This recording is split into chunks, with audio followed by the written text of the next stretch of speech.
morning. Welcome back. Warren here. Hello everyone. Warren's Wilderness Woodlore. We're here in Alaska. It's a nice cold morning. It was down to negatives last night, so the hoarfrost was out and great times. So I thought I'd come out and do a video. Yay. Got my mittens on and my warm hat. And anyway, so I wanted to continue the series on staying warm in the winter, and so one of the things I like to, we talked about homeostasis last time, feeding your body so it has the energy. One of the other things that happens in the winter is blood volume shrinks, and what happens is as your blood volume shrinks, your blood vessels, your body brings the blood back to the core, so it shrinks the blood vessels in your fingers and your toes and sucks that blood back to your core, and then your hands and feet get cold. So how do you keep your blood volume up? Hydration is the key, staying hydrated. And a lot of people don't realize how much water they lose because it's cold out. They're not drinking as much. You're always perspiring, you're breathing. If you ever seen the condensation in your tent, that's from you, from your breath, from your body perspiring. So you got to stay hydrated. You got to keep drinking water. And one of the challenges when you're out in the really cold is keeping your water not frozen, because you put your water in a water bottle and you go off, and by the time you get to where you're going, you have a frozen water bottle. So so keeping your water not frozen, so you can keep it in a pouch, you can keep it in your jacket, you know, if you want to carry a water bottle under your arm, you can tie a string around a water bottle, put it over you, you know. But the other easy option is to carry a thermos. So, got my gloves on, take off my mitten here, but so I carry a thermos, and this is actually a thermos carrier. I got this is a Canadian surplus. It's an insulated carrier for thermoses, so I guess they carried a little half-liter thermos for their tea, I guess. But anyway, I got these for like $6, and then I just have a insulated thermos that fits inside this, and this one happens to be 1 liter. It fits in there pretty nice, covers up, and it's a 1 liter thermos. I got a thrift store for like $3, but it's a steel one, double-walled steel. And so you, in the morning, if you're camping or if you're going out, you take your boiling water, fill this up with boiling water. Now the cool thing is, after about 2 hours, it'll still be too hot to drink. After about 4 hours, it'll be hot, and maybe even a little too hot. And after about 8 hours, it'll still be warm. And in fact, I've done a test the next day, so 24 hours later, it was cold water, but it wasn't frozen at all. So anyway, so this is a great way to keep your water from freezing, but also gives you some hot water so you have something hot to drink. And that way you don't have to stop and build a fire on your trail if you're skiing or snowshoeing, or you're just out hiking, or if you're getting to your next destination. You know, you can take a few minutes and have a hot drink, and you pull up your Kuksa here, you know, and pull out a little bag and make some tea or some hot chocolate. And got a little pouch here in my pocket, and I'll show you what I got in there. So got my spoon. It's a wooden spoon. Metal spoons are nice, but they have a tendency to be cold and stick to your skin, so having a wooden spoon can be very handy. And you put it on a little lanyard or something so you don't lose it. But got some, if I can get this open here. I got a little tin of tea that I make and some chunks of chaga. I got a package of cup of soup. If you want a little more, you can just throw a cup of soup in your Kuksa here, or I got some hot chocolate. So you can have whatever, you know, carry a few things in your pocket. You don't have to take your pack or undo your sled, and you can just put them in your cup and make a hot drink, hot beverage. Warms you up, gives you a few calories, and gets you on your way. And oh my gosh, the winter, the cold here is killing my batteries. So, but anyway, I'm going to show you my little tea tin. And this is, I grind my tea up.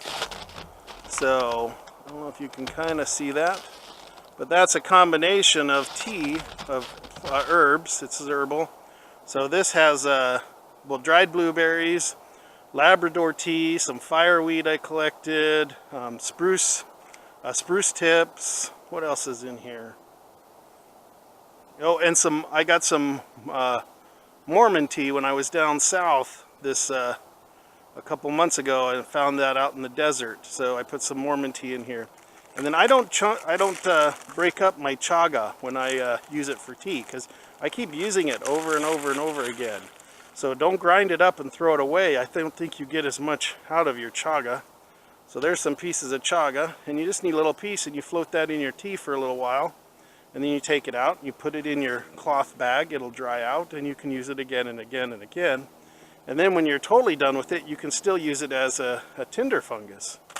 So I see a lot of people wasting their chaga, and it's, you know, while it's a renewable resource, it's getting scarcer and scarcer because it's getting popular and more people are harvesting it. And maybe I'll do a video on chaga because I see a lot of people using it differently than I would. But anyway, so yeah, all I have to do is take my cup here. I don't know if my battery's going to make it or not, but anyway, so stay hydrated. Keep some water in you, keep your thermos. Now, this thermos and pouch weighs 1.4 pound, 1 pound 4 ounces. So just a Nalgene bottle weighs 4 ounces. So it's about an extra pound you're going to have to carry with you. I'm spilling my tea. Hold on, I wanted to show you something else before this video battery dies. My other battery already died as I was coming in, taking some scenery, but this is like outdoor research pouch that they sell for mountaineers to keep their water from freezing, and it's just an insulated pouch. And these work okay, but without the thermos, you know, you get a couple hours of warm water and then it freezes. So maybe 4 hours and you'll start getting ice. So while they do work, they're not as good as a real thermos, insulated thermos.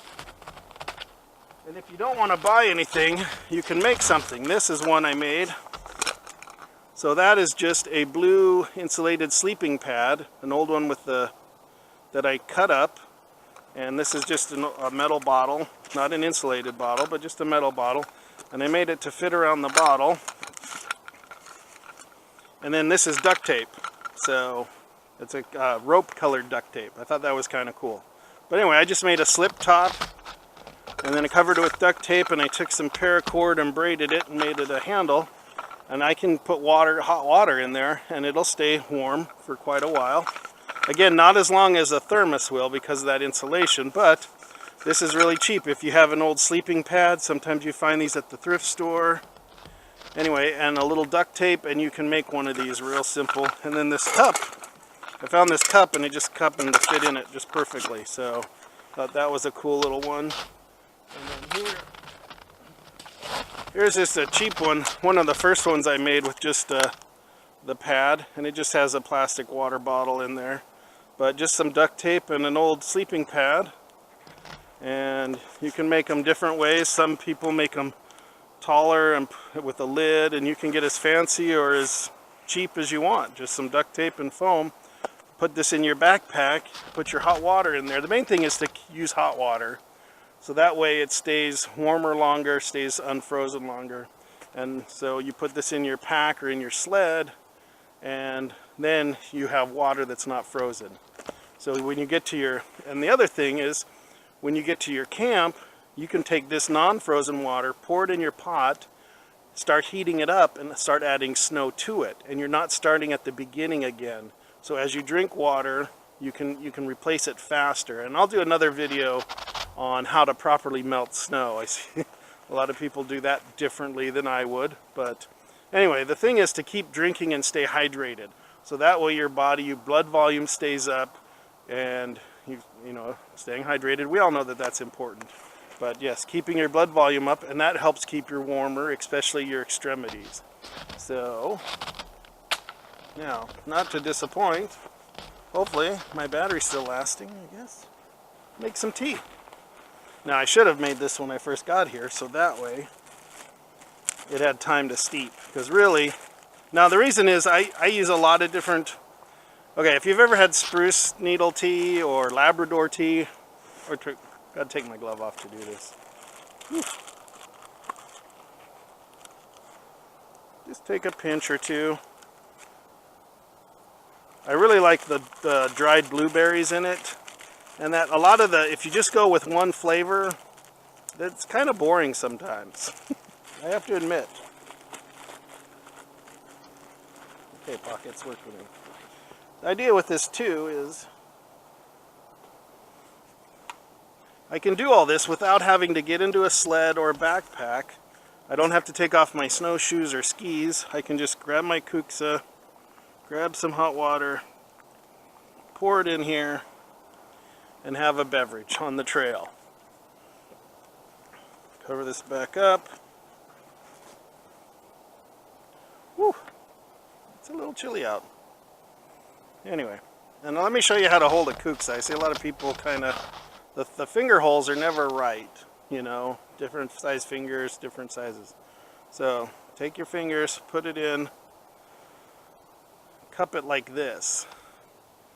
So you're holding it like that. And then you have total control over your Kuksa, and it's not going to, this isn't a tea party, right? This isn't English tea party. We don't have to hold up our pinkies. But you hold it like that, and you got control of your Kuksa.